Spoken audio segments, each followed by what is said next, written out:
like a fun. It sure is. Perfect. She'll give us a countdown.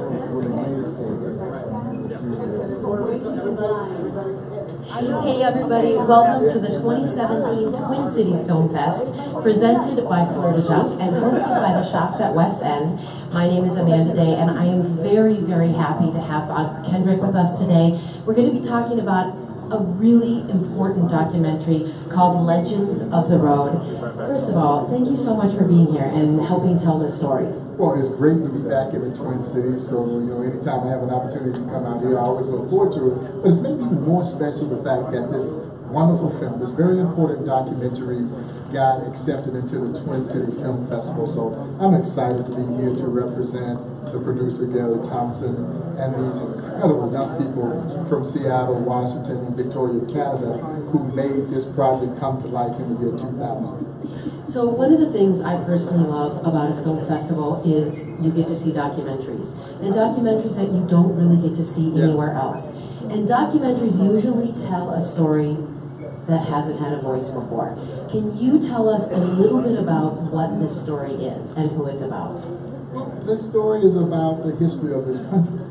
It is about the history of this country as seen through the eyes of black baseball players. And so the Negro League Baseball Museum, when we partnered with Chief Self High School back in the year 2000, and they had started researching the Western movement of black baseball players, and to help your audience understand, when the organized Negro Leagues were created in 1920, their formations were primarily east of the Mississippi River.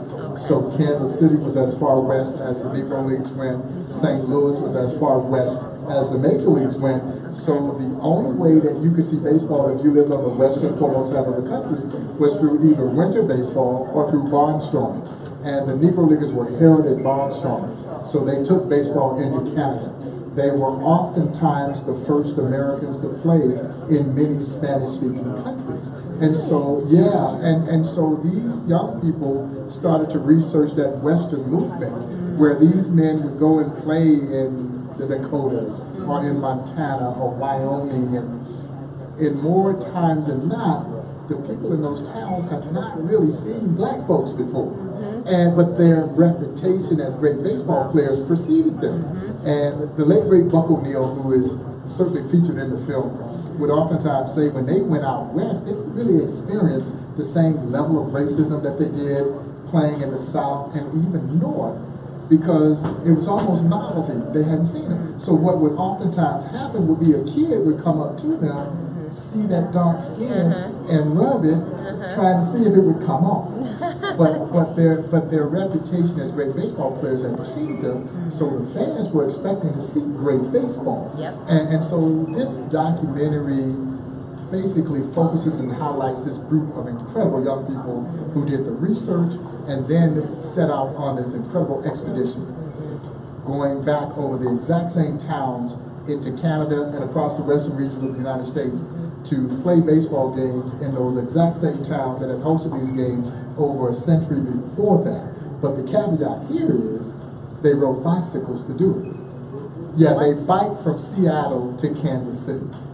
An incredible project that saw them on the road for some 71 days, 5,300 miles. They played 33 baseball games until they made their way to Kansas City, destination being the Negro League Baseball Museum. And as we look at it from an educational standard, I think it's one of the most amazing experiential learning projects I've ever had any encounter with.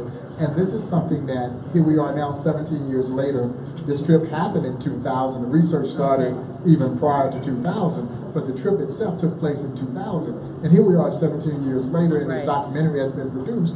And even the young people who participated in 2000, their perspectives have changed, for sure, as it relates to what they were able to accomplish. And what a beautiful pilgrimage. I mean, to explore a story in that manner is very, very unique. It really was. And so when those kids rode out of Safecoast Field in Seattle, Washington, and the fans there to cheer on the Mariners or up on their feet as these kids started to bike out of Seattle on their way en route to Victoria, Canada, where they were going to play games in Victoria and then start their journey back down the western foremost half of our country, with destination being Kansas City. I'm not not sure. You know, when you're young, you think you can do anything. You know, these 16, 17, 18-year-olds, I'm not sure they really knew what they were getting themselves into. Which was probably good. Which was probably good. The trip was grueling in some instances. There were days where the group that was biking and playing baseball, they would bike over 100 miles. But what they quickly realized is that the fans in those towns who were expecting to see them play, they didn't care they had biked over 100 miles.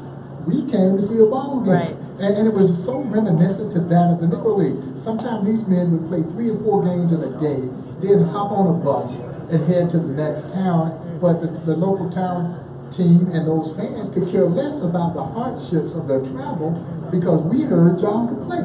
And so we're expecting to see a good baseball game. Right. And so they quickly started to get a glimpse. They didn't experience the racism that these men experienced on the road, but they did get a glimpse of how difficult life was for these athletes. Sure. One time they had to sleep in the backyard of a man's home in Missoula, Montana, because there weren't enough hotel rooms to go around. Or they had to sleep on the gymnasium floor because they couldn't find a place to stay. It wasn't due to racism, but you still started to encounter some of those hardships. Yeah. And I think that's what made this a real life kind of experience from a Negro League standpoint. Well, I think it's so important that you are helping to tell this story because we do live in an era where a lot of people are trying to sweep certain things, certain parts of our history under the rug, rather than saying it was not a level playing field. So let's tell the real story, and you highlight some heroes of the sports world, and there were different challenges for them than were for the other leagues. Yeah, absolutely. It was made more challenging because of the fact that you were traveling the highways and byways of this country and you didn't know where you could stop to get something to eat or where you would have a place to stay. And so oftentimes these men would sleep on the bus and eat their peanut butter and crackers. But what you have to admire about this story is they never allowed that to kill their love of this game. So if I've got to sleep on the bus and eat my peanut butter and crackers, then so be it. Right. And I think that's what makes the story of the Negro League such an awe-inspiring, compelling, inspirational story. And when these kids were introduced to this story, and they got an opportunity to meet the late, great John Buck O'Neill, God bless his soul. And Buck and I made several trips out to Seattle to meet with the kids to help a little bit in the fundraising efforts to try and generate some resources to execute the trip. You could tell that they were, like the rest of us, enthralled with Buck O'Neill. Right. And so they got to identify with an individual who had been a part of this league. But what they quickly saw was, here was a man who, if he had been bitter, we would have all said you had every right to be bitter. Yeah. But Buck O'Neill harbored absolutely no bitterness in his heart. And so they see this man living his life in a way that says it's so much easier to get along with love than it is to have your heart hardened with hate. And I think that made it even more inspiring. And they wanted to do this trip for themselves, but they also wanted to do it for Buck and, of course, the Negro League Baseball Museum. And through their journeys, they brought us boxes of research materials, newspaper clippings, oral histories that they had conducted with those who had lived in those towns, who had recollections about these men coming into those towns. And so that is invaluable information. Absolutely. Yeah, because as a museum, we understood that when we built the Negro League Baseball Museum, this was going to be a race against time. Yeah, the people who made this history were losing. Right. The people who saw them play were losing. Yes. Yeah, so it's not a matter of if, it's a matter of when they're all going to be gone. And so you have to have this museum, and you need these kinds of cool projects like this to help bring the story to life. Absolutely. Well, I have a feeling you and I could probably sit here and talk for a really long time. Bring us some beers and popcorn. But what I think is beautiful, and by the way, I love that you talked about pursuing passion, because that is a great unifier. Doesn't matter where you're from or what you look like, but what do we really want for ourselves and our society? We want to be able to follow our passions, and for our kids to be able to do that too. So I think we probably, do we have to wrap up? We just getting warmed up. You and I can stay here. We'll turn this off, but you and I can chat. But please make it out to see this film. If they can't make it out today, how else can they see this documentary?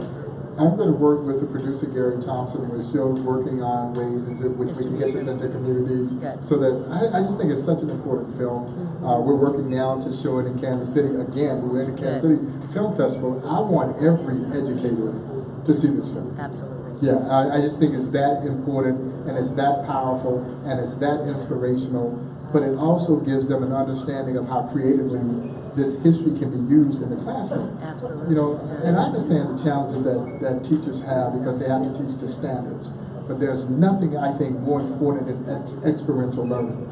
And 50 years from now, these kids will remember the summer they gave in 2000 to ride bicycles to Kansas City to research this incredible chapter of baseball in American history that not a lot of people know anything about. And there is no classroom that is as good as that one. No. Well, again, thank you so much for being here. The Twin Cities Film Fest is very proud to host this film. And please make sure to follow the film, and we'll see if we can't find a lot of different ways for you to all see it. So thank you all, and we'll see you a little bit later for another red carpet interview.